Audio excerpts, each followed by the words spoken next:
ಓಂ ಶ್ರೀ ಗುರುಭ್ಯೋ ನಮಃ. ಹರಿಃ ಓಂ. ಅಥ ಪಂಚಾಮೃತ ಸ್ನಾನ ಮಂತ್ರಾಃ. ಅಥ ಕ್ಷೀರಸ್ನಾನಂ. ಓಂ ಆಪ್ಯಾಯಸ್ವ ಸಮೇತುತೆ ವಿಶ್ವತಃ ಸೋಮವೃಷ್ಣಿಜಂ ಭವಾವಾಜಸ್ಯ ಸಂಗಥೇ. ಕ್ಷೀರಸ್ನಾನಂ ಸಮರ್ಪಯಾಮಿ ಶುದ್ಧೋದಕೇನ ಸ್ನಪಯಿಷ್ಯೆ. ಓಂ ಸದ್ಯೋ ಜಾತಂ ಪ್ರಪದ್ಯಾಮಿ ಸದ್ಯೋ ಜಾತಾಯ ವೈ ನಮೋ ನಮಃ. ಭವೆ ಭವೆ ನಾತಿ ಭವೆ ಭವಸ್ವ ಮಾಂ ಭವೋದ್ಭವಾಯ ನಮಃ. ಶುದ್ಧೋದಕಸ್ನಾನಂ ಸಮರ್ಪಯಾಮಿ. ಅಥ ದಧಿ ಸ್ನಾನಂ. ಓಂ ದಧಿಕ್ರಾವ್ಣೋ ಅಕಾಲಿಶನ್ ಜಿಷ್ಣೋರಶ್ವಸ್ಯ ವಾಜಿನಃ ಸುರಭಿನೋ ಮುಖಾಕರತ್ ಪ್ರಣ ಆಯುಗುಂ ಶಿತಾರಿಷತ್. ದಧಿ ಸ್ನಾನಂ ಸಮರ್ಪಯಾಮಿ. ಅಥ ಶುದ್ಧೋದಕಸ್ನಾನಂ.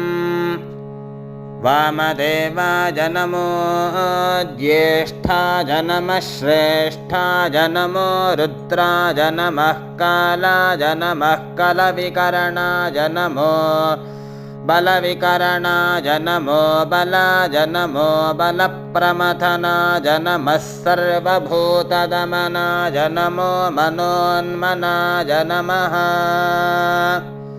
ಶುದ್ಧೋದಕಸ್ನಾನಂ ಸಮರ್ಪಯಾಮಿ. ಅಥ ಆದ್ಯಸ್ನಾನಂ. ಓಂ ಶುಕ್ರಮಸಿ ಜ್ಯೋತಿರಸಿ ತೇಜೋಸಿ ದೇವೋ ವಸ್ಸವಿತೋತ್ಪುನಾತ್ವಚ್ಛಿದ್ರೇಣ ಪವಿತ್ರೇಣ ವಸೋ ಸೂರ್ಯಸ್ಯ ರಶ್ಮಿಭಿಃ.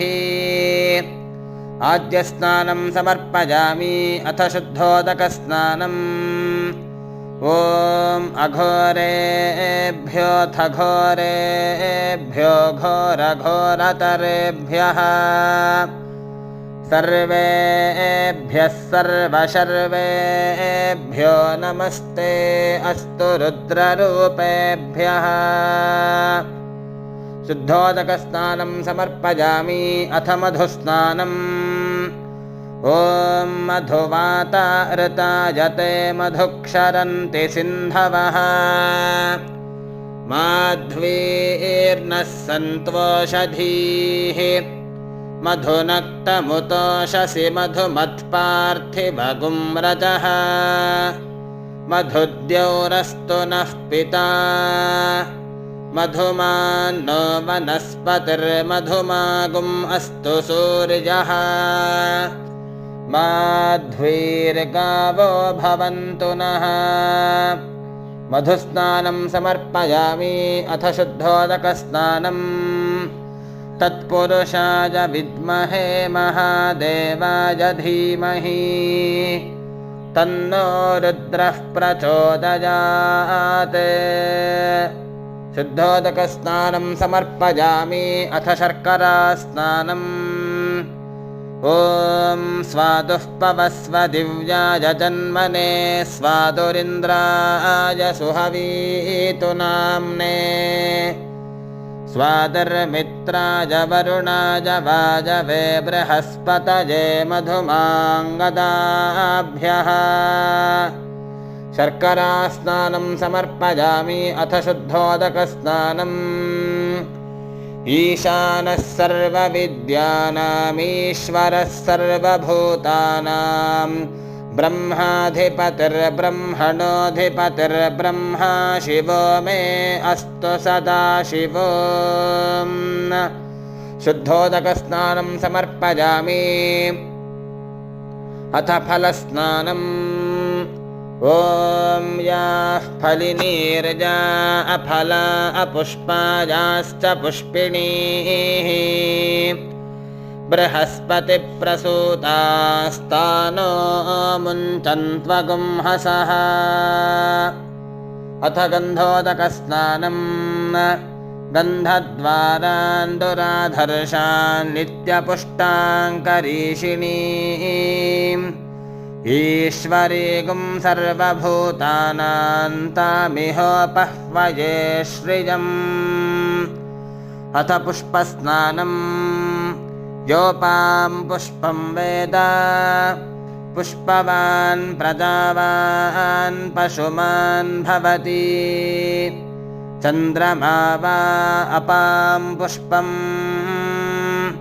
पुष्पवान् प्रजावान् पशुमान् भवति अथ हिरण्योदकस्नानम् तत्सुवर्णगुं हिरण्यमभवत् तत्सुवर्णस्य हिरण्यस्य जन्म य एव गुं सुवर्णस्य हिरण्यस्य जन्म वेद सुवर्ण आत्मना भवति अथ भस्मोदकस्नानम् ॐ मानस्तोकेतनये मान आजुषि मानो गोषु मानो अश्वेषु रीरिषः वीरान्मानो रुद्रभामितो वधीर्हविष्मन्तो नमसा विधेमते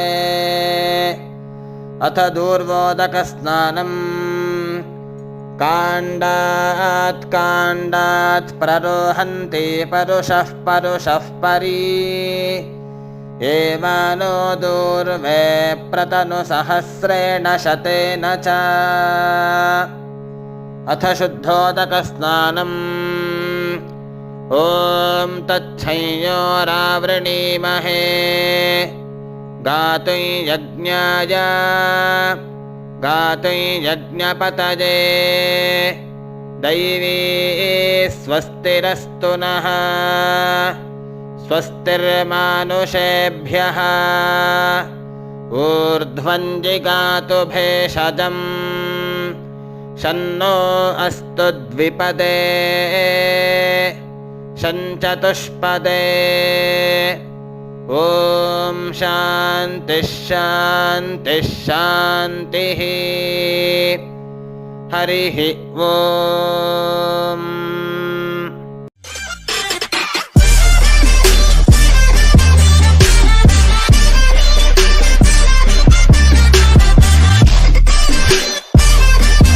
हरः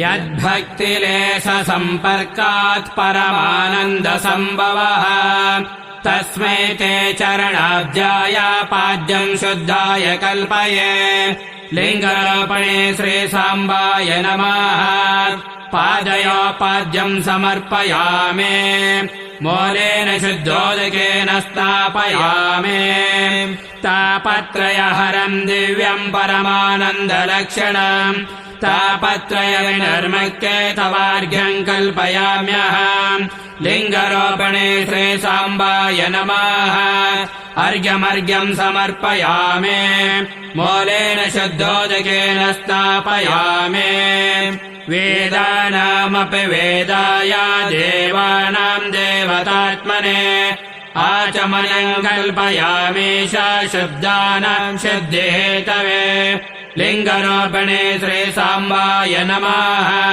मुखामुखेन आचमनीयं समर्पयामि मूलेन शुद्धोदकेन स्थापयामि सर्वकालस्य हेनाय परिपूर्णसुखात्मने मधुपर्कं महादेव कल्पयामि प्रसीद मे लिङ्गरोपणे श्रीसाम्बाय नमः मधुपर्केण स्नापयामि परमानन्दबोधाब्धो निमग्नानि च मूर्तये साङ्गोपाङ्गमिदं स्नानं कल्पयामि प्रसीद मे लिङ्गरोपणे श्रीसाम्बाय नमः शुद्धोदकेन स्नापयामि ॐ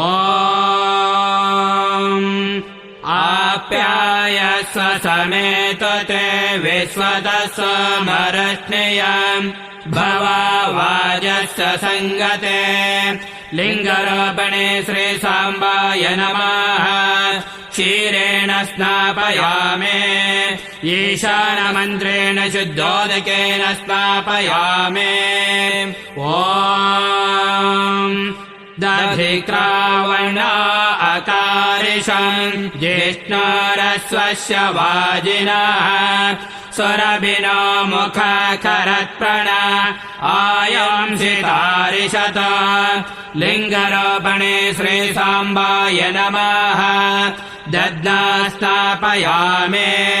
तत्पुरुषमन्त्रेण शुद्धोदकेन स्थापयामे ॐ शुक्रमसे ज्योतिरसे तेजसे देवा वसवितोत्पन्ना त्वच्छिद्रेण पवित्रेण वसो